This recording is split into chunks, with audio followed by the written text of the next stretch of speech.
चलिए बिस्मिल्लाहिर्रहमानिर्रहीम। हमने थोड़ा सा लास्ट लेक्चर क्योंकि रिवाइज किया था, अब हम थोड़ा सा इस with the background, software engineering का बैकग्राउंड ये है कि जनाब आपके पास अच्छे प्रोसेसेस होने चाहिए। तो we will not discuss the अच्छा और बुरा process, will discuss the two types of processes. और उसमें हम ये देखेंगे कि जब आप इंडस्ट्री में जाएंगे या जब आप FIP करेंगे अपना 7th सेमेस्टर में, तो हमें कौन सा प्रोसेस लेना चाहिए। तो we are studying multiple processes, 4-5 processes हम पढ़ेंगे, और depending on the project's nature, risk वाला है तो कौन सा प्रोसेस करना चाहिए, और अगर लार्ज प्रोजेक्ट है और रिक्वायरमेंट्स डिफाइन है तो कौन सा करना चाहिए।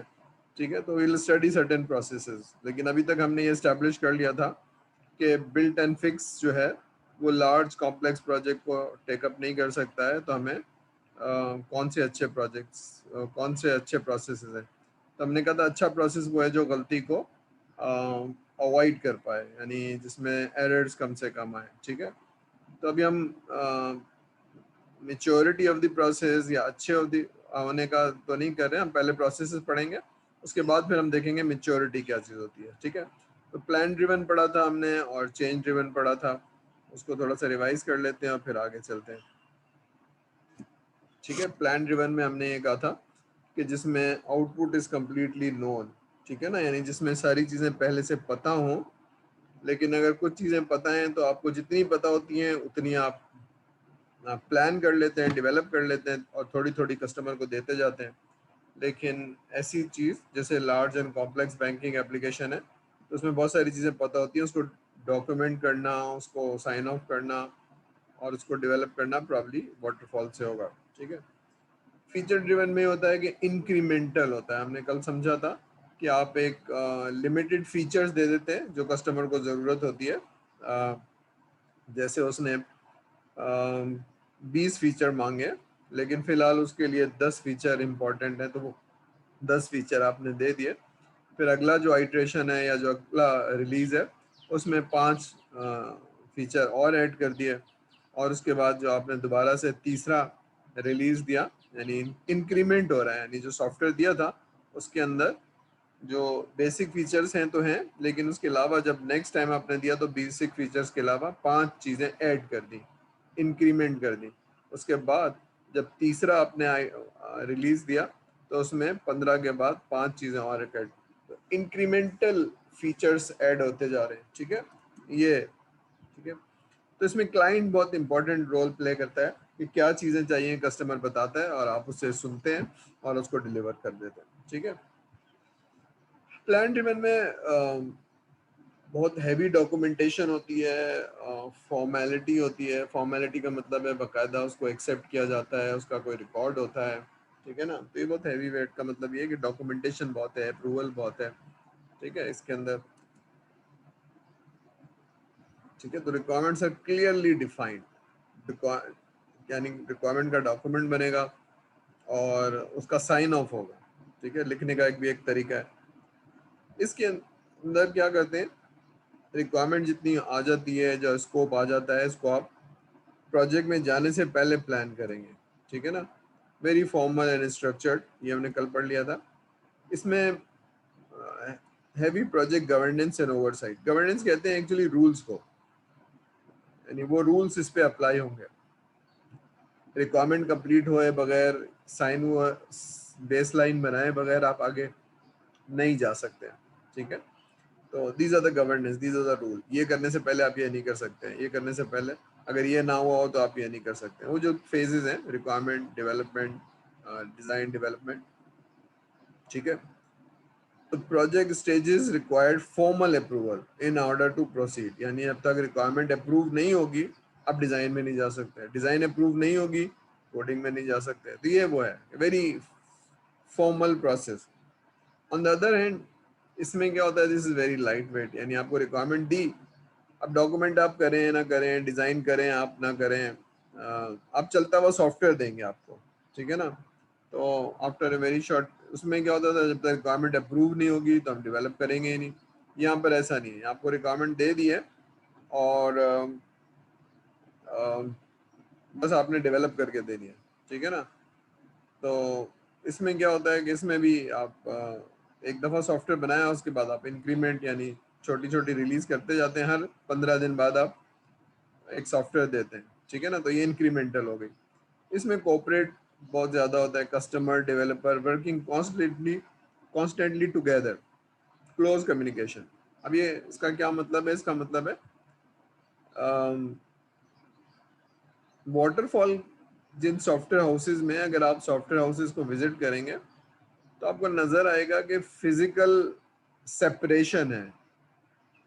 सेपरेशन का मतलब है ये प्रोजेक्ट मैनेजर है, इनका अलग केबिन है, ये डिजाइन वाले हैं, इनका अलग केबिन है, और ये जो बहुत सारे बच्चे बैठे हुए हैं ये डेवलपमेंट टीम है, और ये वाली जो टीम है, ये सेपरेशन आपको नजर आएगी किसमें? वाटरफॉल में या ट्रेडिशनल के अंदर।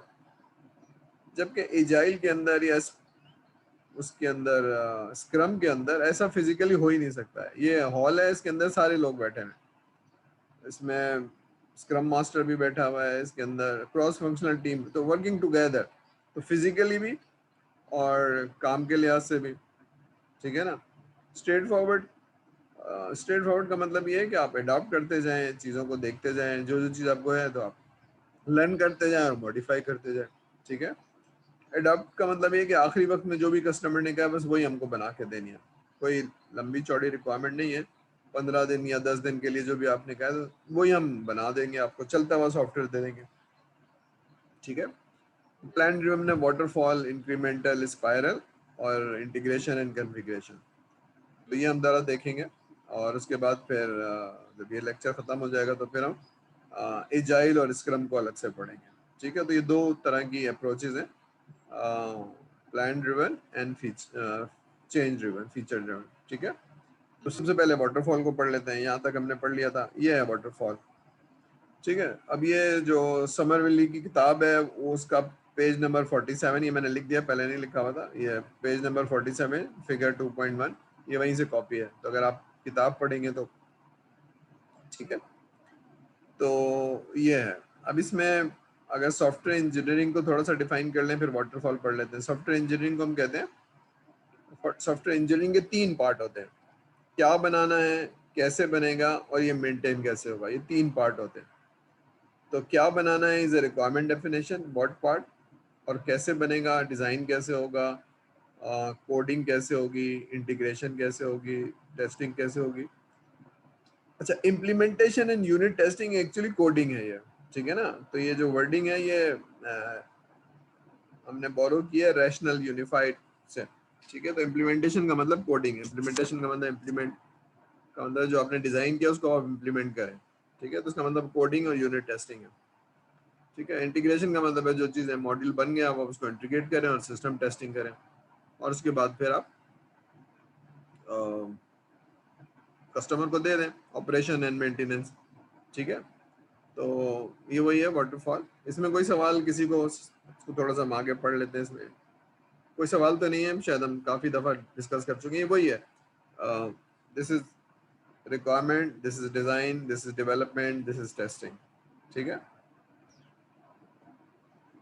अब इसमें क्या है, देयर आर सेपरेट फेज, ये पहला वाला फेज है, रिक्वायरमेंट एनालिसिस एंड डेफिनेशन, फिर सॉफ्टवेयर की डिज़ाइन, इम्प्लीमेंटेशन, ये वही है कोडिंग, ठीक है ना, प्रोग्रामिंग, फिर इंटीग्रेशन, ऑपरेशन एंड मेंटेनेंस। तो पहले फेज में क्या करते हैं, रिक्वायरमेंट डिफाइन करते हैं और एनालिसिस करते हैं। अब इसका क्या मतलब है? इसका मतलब है जब मैं कस्टमर के पास जाऊंगा, मीटिंग करूंगा तो वो कुछ बताएगा, ठीक है ना। तो जो चीज़ मेरी समझ में आ रही है वो मैं नोट करता जाता हूँ, क्योंकि यही मैंने फिर डिज़ाइन वाली टीम को देनी है और कोडिंग वाली टीम को देनी है, तो I write it down. And anything I do not make, I could not understand, तो I ask for the clarification. यानी अगर उसने कुछ बातें बताई हैं जो मेरी समझ में नहीं आ रही तो मैं उसकी डायग्राम बनाऊंगा या मैं उस पर सवाल करूंगा। ये सब सारी चीज़ें एनालिसिस हैं, ठीक है ना। प्रोटो बनाऊंगा या, ठीक है। तो कॉम्प्लेक्सिटी जहाँ प्रोसेस में होगी या सॉफ्टवेयर में होगी, मैं कुछ लिख के डायग्राम बना के क्लैरिफाई करूंगा, ये एनालिसिस कहलाती है, ठीक है ना। ताकि मेरी समझ में आएगा तो मैं डिज़ाइन और डेवलपमेंट टीम को दूंगा ना। तो समझना ज़रूरी है, कस्टमर की रिक्वायरमेंट को अंडरस्टैंड करना, क्लैरिफाई करना बहुत ज़रूरी है। तो कस्टमर जो चीज़ बता रहा है मेरी समझ में आ रही है वो तो मैं लिख रहा हूँ, लेकिन जो चीज़ समझ में नहीं आ रही उसको मैं क्लैरिफाई करूँगा। ये एनालिसिस है। अब ये एनालिसिस करने के लिए मॉडलिंग भी होती है, ठीक है ना। मॉडल क्रिएट किए जाते हैं, हम पढ़ेंगे डीएफडी को, और हम यूज़ केस को पढ़ेंगे अभी थोड़ा सा मिड टर्म के बाद। और ठीक है, तो समझ में आ गया, डॉक्यूमेंट बन गया, कस्टमर ने वैलिडेट कर लिया। अब हम डिज़ाइन टीम को देंगे, आर्किटेक्ट की टीम को देंगे, वो आर्किटेक्ट बनाएगा। फिर हम वो आर्किटेक्ट टीम जो है वो इम्प्लीमेंटेशन या कोडिंग टीम को दे देगी, कोडिंग टीम जो है वो कोड करेगी, और यूनिट टेस्ट प्रोग्रामर खुद करता है, ठीक है ना। उसके बाद क्या होगा, उसके बाद वो जो मॉड्यूल बनाए थे अलग अलग, ये वाली ए टीम ने, बी टीम ने, सी टीम ने, उनको इंटीग्रेट कर दिया जाएगा। इंटीग्रेट करने के बाद एक पूरा सिस्टम बन जाएगा। फिर उस सिस्टम की टेस्टिंग होगी, और वो सिस्टम सही है तो फिर आप दे देंगे कस्टमर को, ठीक है।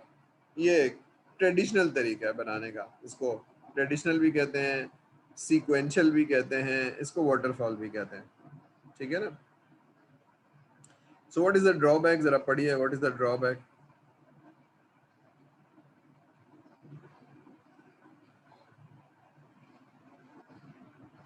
ड्रॉबैक ये है कि डिफिकल्ट टू अकोमोडेट चेंज। इसका क्या मतलब है, इसका मतलब ये है कि फॉर एग्जांपल आपने महीना लगाया, रिक्वायरमेंट ली, डॉक्यूमेंट बनाया, एनालिसिस की, ठीक है, 1 महीने में, और कस्टमर ने एग्री भी कर लिया। अब फिर आपने डिज़ाइन वालों को दे दिया, ठीक है ना। तो डिज़ाइन वालों को दे दिया तो कस्टमर भागा भागा आया 15 दिन बाद या 1 महीने बाद, या जो भी थोड़े दिनों बाद भी, कि जी इसमें मैं एक चीज़ भूल गया हूँ, इसमें ये चीज़ हो सकती है। अब वो क्योंकि आगे चली गई है तो इट्स वेरी डिफिकल्ट। और अगर डिज़ाइन तक है तो फिर भी हो जाएगी, लेकिन व्हाट इफ अगर उसने एनालिसिस हो गई, अभी तो क्योंकि महीनों लगते हैं ना इसमें, बड़े सॉफ्टवेयर में 3 महीने लगे, फिर वो डिज़ाइन में चला गया, 15-20 दिन वहाँ लगे, अब वो डेवलपमेंट हो रही है, ठीक है, तो डेवलपमेंट में 3 महीने लगेंगे। और डेवलपमेंट में हो रही है तो कस्टमर ने कहा कि एक फीचर उसको याद आ गया जो सब आप बता रहे थे सब नहीं आया, तो अब चेंज करना बहुत मुश्किल होगा, ठीक है ना। क्योंकि वो एक डॉक्यूमेंट बना, फिर दूसरा डॉक्यूमेंट बना, अभी सारी चीज़ें सीक्वेंशियल हो रही हैं। दरमियान में कहीं रोकेंगे तो फिर पूरा एनालिसिस भी दोबारा से होगी, डिज़ाइन भी दोबारा से होगी, एक छोटी सी चीज़ ऐड करनी पड़ गई ना, तो सारा आपका आर्किटेक्ट चेंज हो गया, ठीक है। ये ऐसी जैसे आप घर बना रहे हैं, नक्शा बन गया, एग्रीमेंट आ गया, अब घर बन रहा था, बीच में ठहरो ठहरो ठहरो, ये जरा ये पिलर गिराओ और दूसरा थोड़ा इधर बना दो, तो आप कहेंगे यार ये कैसे हो सकता है, ये तो फिर या तो, ठीक है ना। तो ये सारी चीजें बहुत मुश्किल है इसके अंदर, ठीक है। तो चेंज करना एक मुश्किल काम है। फिर आप बना लें तो आप नॉर्मली ये करते हैं इसके अंदर, फिर आप एक रिलीज दे देते हैं कि यार अभी ठहर जाएं 2 महीने या 1 महीना, हम आपको ये रिलीज दे देते हैं। उसके बाद फिर जब नई फीचर्स ऐड करेंगे उस वक्त हम अकोमोडेट कर देंगे, ठीक है ना। तो phase has to be completed before moving on to the next phase, इसीलिए हम इसको वाटरफॉल कहते हैं, ठीक है। इनफ्लेक्सिबल पार्टीशनिंग, अब इनफ्लेक्सिबल क्या है, difficult to respond to the change, जो मैंने अभी बताया, ठीक है ना, क्योंकि आप आगे जा चुके होते हैं तो बाकी चीज़ों को दोबारा से चेंज करना इट्स फेयरली डिफिकल्ट, ठीक है। तो इसीलिए इसको हम प्लान ड्रिवन कहते हैं, इसमें चेंज इज फेयरली डिफिकल्ट, ठीक है ना। तो पहले से अगर आपने सोच लिया है, सारा कुछ कर लिया है बड़ा सिस्टम में, तो आप पहले से सोच लीजिए, साइन ऑफ करिए, और अब चेंज नहीं हो सकती, ठीक है। तो ये उन लोगों के लिए है जिनकी पास वेरी स्ट्रॉन्ग बिजनेस रिक्वायरमेंट है, स्टेबल बिजनेस रिक्वायरमेंट है, ठीक है। तो waterfall is mostly use for large system engineering, यानी बहुत अरसे से एक प्रोसेस है, मेच्योर प्रोसेस है, और उसमें कोई चेंज नहीं है, मुझे मालूम है मुझे क्या करना है, ठीक है ना। फॉर एग्जांपल बैंकिंग है, या फॉर एग्जांपल, तो ये सालों से एक ही काम हो रहा है, सिवाय इसके कि इसमें एनहांसमेंट आती है, लेकिन प्रोसेस एक ही है। बैंक में पैसा जमा होता है, पैसा निकाला जाता है, बस, और तो कोई काम होता नहीं है। ये है कि आपका पैसा जमा होता है तो किसी और को भी लोन दे दिया जाता है, यही है बस, बैंक तो और कोई तीसरी चीज़ है नहीं, ठीक है ना। तो तो बैंकिंग की एप्लीकेशन प्रॉब्लम प्लान ड्रिवन से बनेगी, इसमें कोई ऐसी फीचर नहीं है, ठीक है। इंक्रीमेंटल क्या होता है, ये डायग्राम भी किताब से ली गई है, फिगर 2.2 पेज नंबर 50, ठीक है ना, सॉफ्टवेयर इंजीनियरिंग।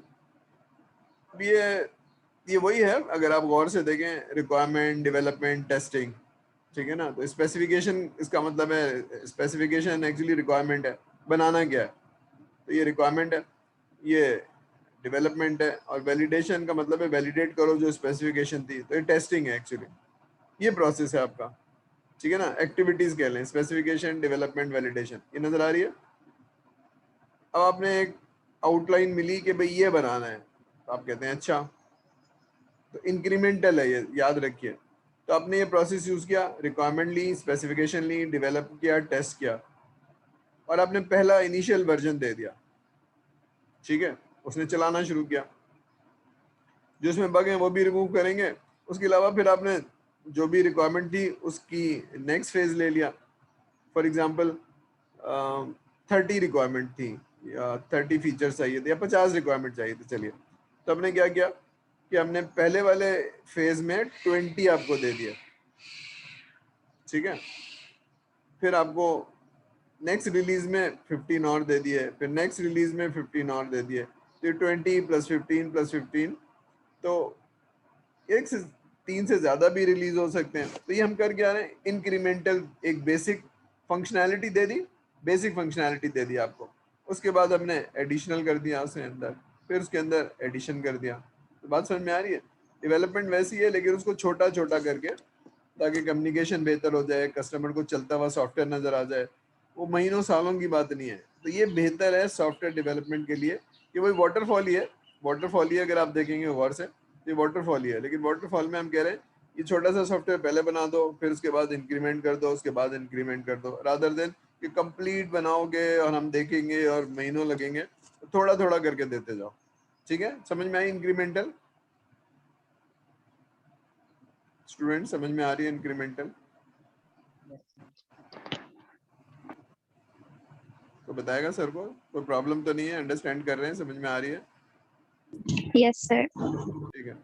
तो बताने का मकसद ये था कि ये प्रोसेस वही है, लेकिन उस प्रोसेस को रिपीट कर रहे हैं, ठीक है। तो एक तो तरीका ये था वाटरफॉल से कि 50 रिक्वायरमेंट थी और एक ही दफा में 50 रिक्वायरमेंट दी मैंने आपको। लेकिन अभी मैंने क्या किया, थोड़ा थोड़ा करके दे दी, इंक्रीमेंट करके दे दिया, क्योंकि कस्टमर को थोड़ा सा दिया, चला रहा है, जब तक चला रहा है तो फिर हम उसको एरर को रिमूव करेंगे, और उसके बाद दूसरी टीम मजीद फंक्शन पे काम करेगी। That is called incremental. तो प्रोसेस वही है, लेकिन थोड़ा थोड़ा करके दे रहे हैं, ठीक है। आगे चलते हैं इसको, इसमें क्या डिसएडवांटेज है, एडवांटेज।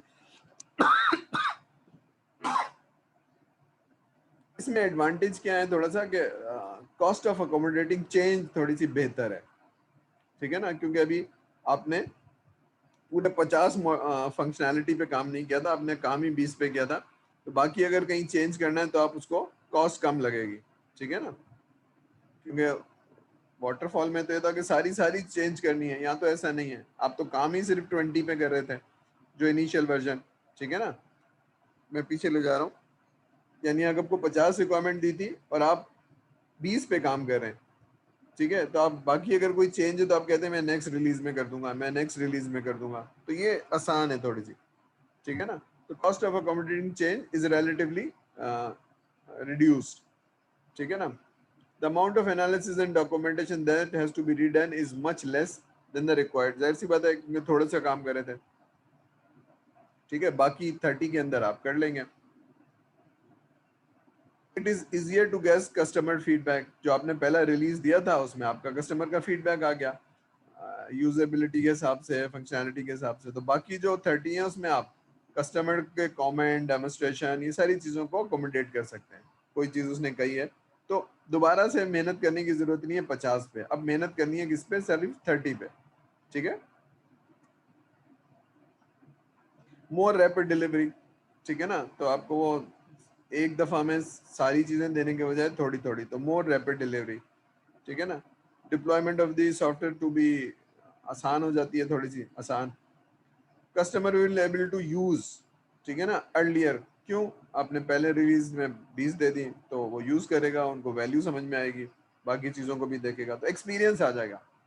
तो इंक्रीमेंटल डेवलपमेंट को हम प्रैक्टिस करते हैं, ठीक है। तो वाटरफॉल अपने ट्रू मैनर में अब कहीं भी यूज नहीं होता है, इसकी मेथोडोलॉजी यूज होती है, लेकिन वो देते अब थोड़ा थोड़ा करके ही है, इंक्रीमेंटल ही देते हैं, ठीक है।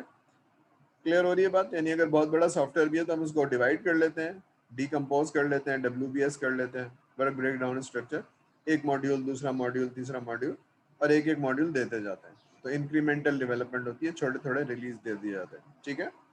क्लियर है ये बात? आगे चलते हैं। इसका डिसएडवांटेज क्या है? इसका एक बहुत बड़ा डिसएडवांटेज ये, अगर आप थोड़ा थोड़ा चेंज कर रहे हैं तो इसकी प्रोग्रेस को मेजर करना जो है ना, यानी मुश्किल होती है। ठीक है, तो ये डिसएडवांटेज है। और दूसरा डिसएडवांटेज ये है कि जो अगर आप हर महीने एक सॉफ्टवेयर बना के दे रहे हैं या तो इसको, इसकी जो डॉक्यूमेंटेशन है ना, उसको अपडेट करना एक कॉस्ट इफेक्टिव नहीं है, क्योंकि वाटरफॉल में तो एक ही दफा कर रहे थे ना आप डॉक्यूमेंटेशन को। यहाँ अगर आप पहली दफा बना रहे हैं, उसके बाद चेंज आई, उसके बाद चेंज आई, उसके बाद तीसरी दफा चेंज आई, तो हर दफा डॉक्यूमेंट को चेंज करना इज नॉट कॉस्ट इफेक्टिव। तो नॉर्मली जो टीमें हैं वो क्या करती हैं, एक दफा डॉक्यूमेंट बनाया और फिर हर आइट्रेशन के ऊपर डॉक्यूमेंट को चेंज नहीं करती है। ये नॉर्मल प्रैक्टिस है, हालांकि ऐसा होना नहीं चाहिए, लेकिन क्योंकि डिसएडवांटेज है, हर दफा चेंज करेंगे तो इसकी कॉस्ट लगेगी, टाइम लगेगा। तो क्या करते हैं सॉफ्टवेयर हाउसेज में, जब भी 2 या 3 चेंज होती है उसके बाद जाके डॉक्यूमेंट, यानी कस्टमर को दे दिया फिर वो कहते हैं यार डॉक्यूमेंट को अपडेट कर लो। उसमें गलती होती है कि हो सकता है अगर नहीं किया आपने, हाँ कर लेंगे और फिर वो डॉक्यूमेंट जो है वो आपके पास पुराना है और सॉफ्टवेयर आपके पास नया है, तो वो मिसमैच हो जाएगा। और जब आप चेंज करने जाएंगे, मॉडिफाई करने जाएंगे, तो फिर आपको बहुत चैलेंज आएंगे। अभी तो ताज़ा ताज़ा था ना, आपने चेंज किया था, आपको याद था। तो ये एक डिसएडवांटेज है काफ़ी। एक और चीज है, जरा पढ़िए फिर मैं समझाता हूँ इसका क्या मतलब है। डिग्रेड एंड रीफैक्टरिंग क्या चीज होती है जरा? There are two terminology.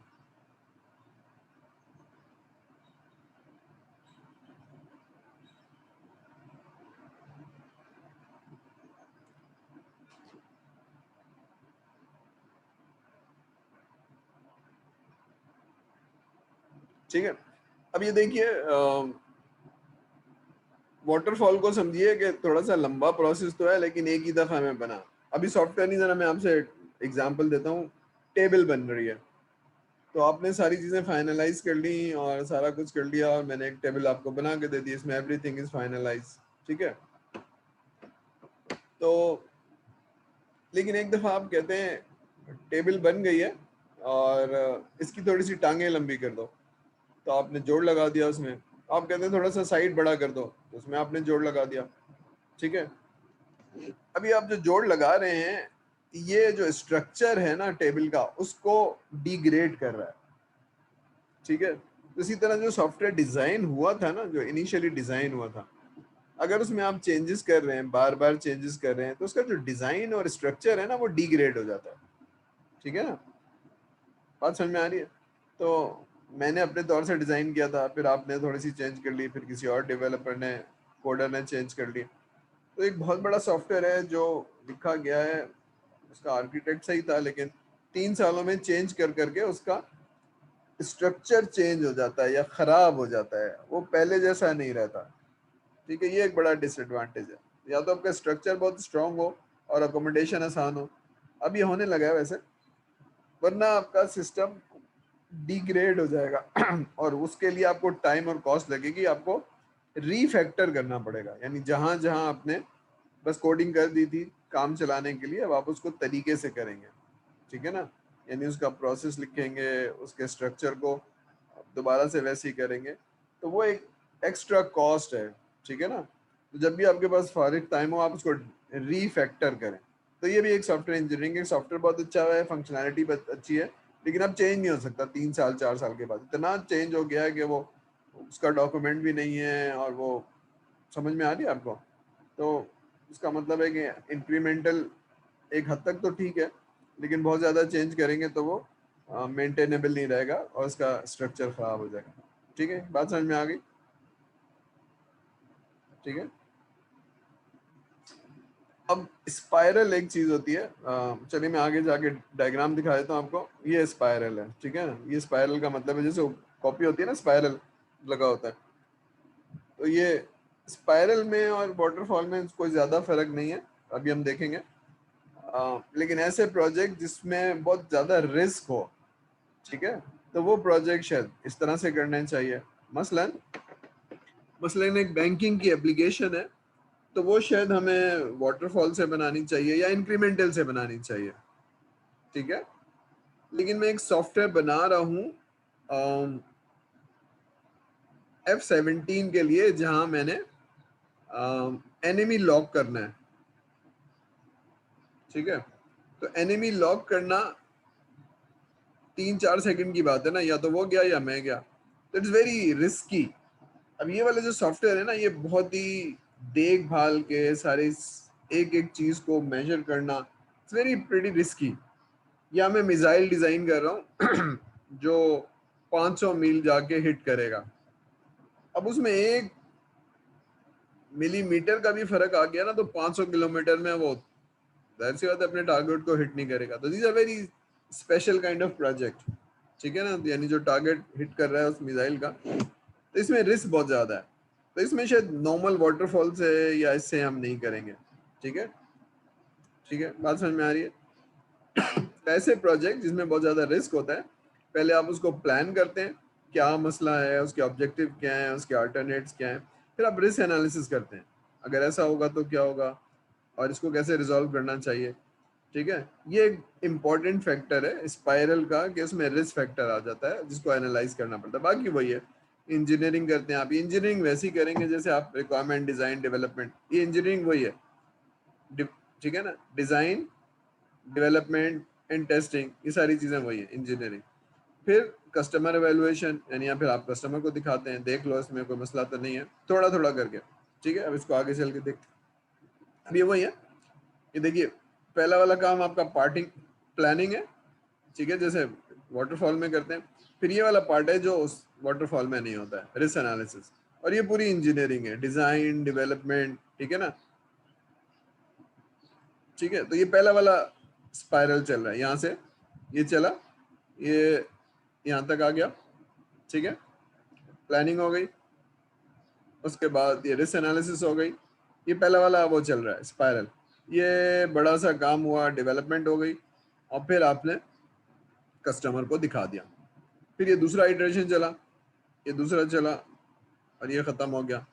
अब ये तीसरा इटरेशन चल रहा है, ठीक है, ठीक है, ठीक है। तो इंजीनियरिंग वाला जो पार्ट है ये वही है, वाटरफॉल ही है, रिक्वायरमेंट डिजाइन डेवलपमेंट, लेकिन कुछ चीजें हैं जो एडिशनल आ गई हैं, रिस्क एनालिसिस और कस्टमर एवेलुएशन। तो रिस्क एनालिसिस वाले प्रोजेक्ट जो है वो नॉर्मली, अभी डिपेंड करता है कि हम कौन से प्रोजेक्ट कर रहे हैं। तो नॉर्मली आप इंडस्ट्री में जाएंगे तो इस तरह के प्रोजेक्ट नहीं करेंगे, या तो आप हेल्थ इंडस्ट्री में हो या फिर आप इंजीनियरिंग में हो, तो आप इस तरह के सॉफ्टवेयर बना रहे होंगे। लेकिन जो नॉर्मल सॉफ्टवेयर हाउसेज हैं वो इस तरह के प्रोजेक्ट्स पे काम नहीं करते हैं, ठीक है।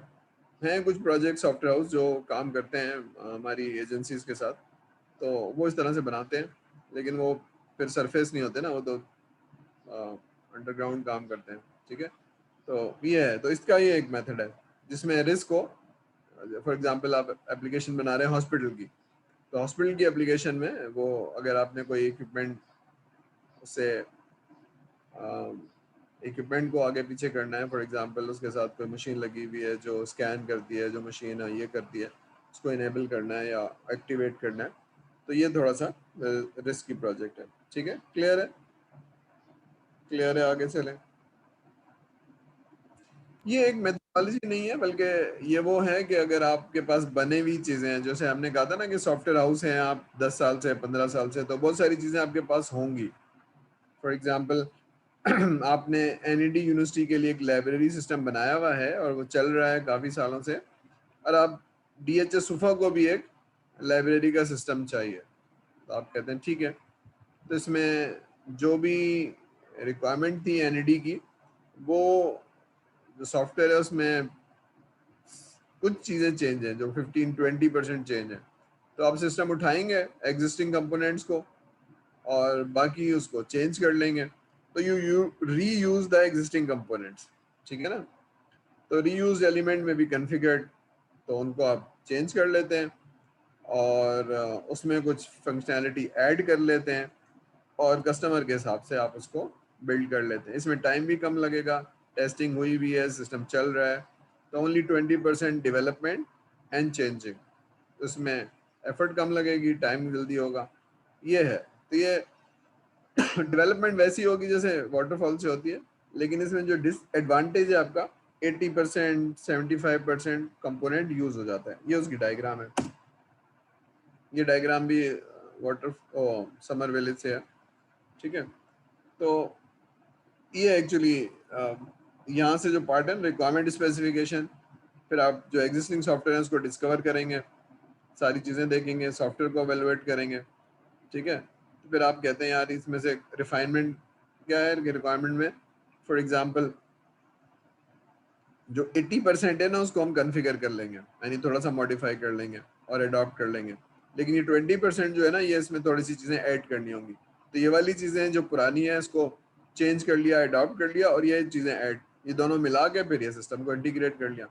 तो यूँ समझ लीजिए कि लाइब्रेरी सिस्टम था, तो लाइब्रेरी सिस्टम की हम रिक्वायरमेंट सुन रहे हैं, फिर हम ये देख रहे हैं कि इसमें से कौन कौन सी चीज़ें हमारे पास हैं, ठीक है ना, हम कौन कौन सी चीज़ें हमारे पास हैं और कौन कौन सी चीज़ें ऐड करनी है। तो फिर हमने इसको ब्रेक किया, डिसीजन लिया, फिर हमने कहा ये वाली चीज़ें उठाओ और इनको मॉडिफाई कर लो, कन्फिगर कर लो, और ये वाली चीज़ें तो इसमें है ही नहीं, तो ये दोबारा से डेवलप कर लो, इन दोनों को इंटीग्रेट करो और सिस्टम दे दो। तो रीयूज एलिमेंट में भी configure to adopt their behaviour और फंक्शनैलिटी ऐड हो सकती है।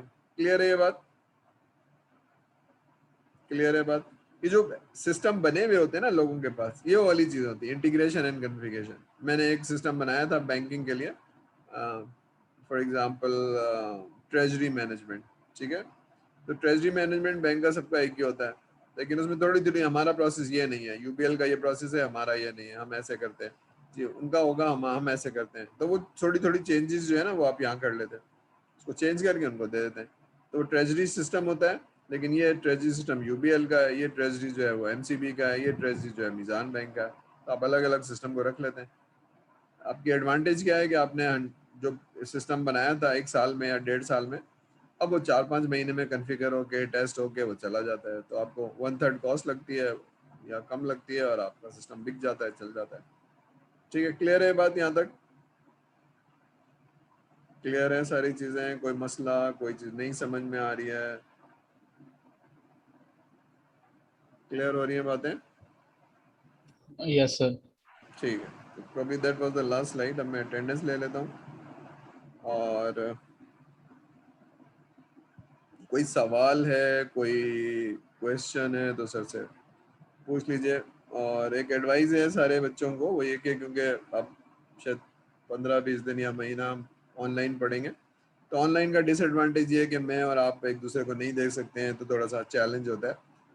तो उसका करें ये कि थोड़ा सा जो आपने पीपीटी या सर ने लोड की हुई है उसको डाउनलोड कीजिए, पढ़िए, किताब है उसको थोड़ा सा पढ़िए, और जो चीज़ सर पढ़ा रहे हैं ना उसको पढ़ के बैठेंगे ना, ताकि जो चीज़ नहीं समझ में आई थी वो सर से पूछेंगे, तो ये आपका जो कॉम्प्रिहेंशन है या जो अंडरस्टैंडिंग है वो बेहतर हो जाएगी।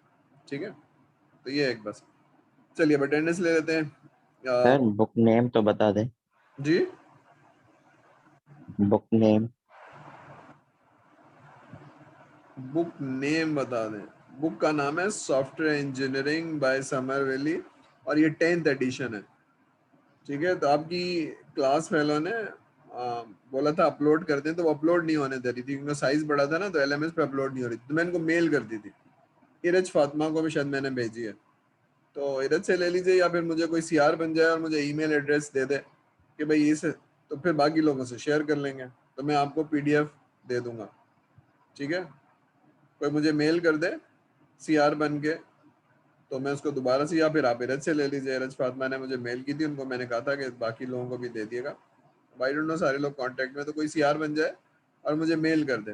ठीक है, मेरा ईमेल एड्रेस मैं अभी थोड़ी देर में आपको लिख के दे देता हूँ, या मैं आपको इस पे लिख देता हूँ, ज़रा गौर से लिख लीजिए, ताकि मेरा ये ईमेल एड्रेस है, इस पर आप भेज देंगे तो मैं आपको भेज दूंगा। ठीक है, जस्ट होल्ड ऑन। क्या करना है मुझे, इंसर्ट टेक्स्ट बॉक्स, ठीक है, इस पे आप भेज देंगे।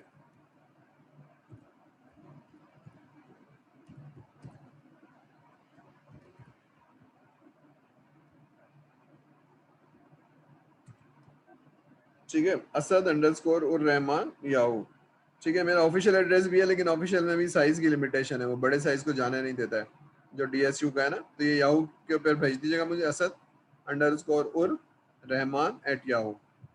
ठीक है, ये नोट कर लीजिए, कोई लिख ले और मुझे भेज दे, तो मैं एक को भेज दूंगा, बाकी आप लोग आपस में शेयर कर लीजिए। ठीक है, चलिए।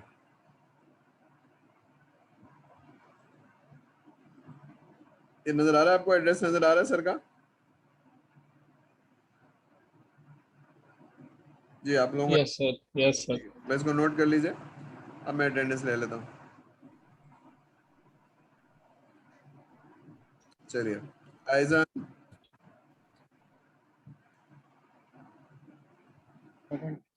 आइजन प्रेजेंट है। चलिए, माइक खराब है आपका क्या? Wase Aftab, Mustafa Shakeel, Yasir Ahmad, present sir. Nabeel Akmal, Ahad Ali, Amir Amiruddin, present. Mohammad Khuzaima Ansari, Asad Baig, sir Asad की प्रेजेंट लगाते हैं।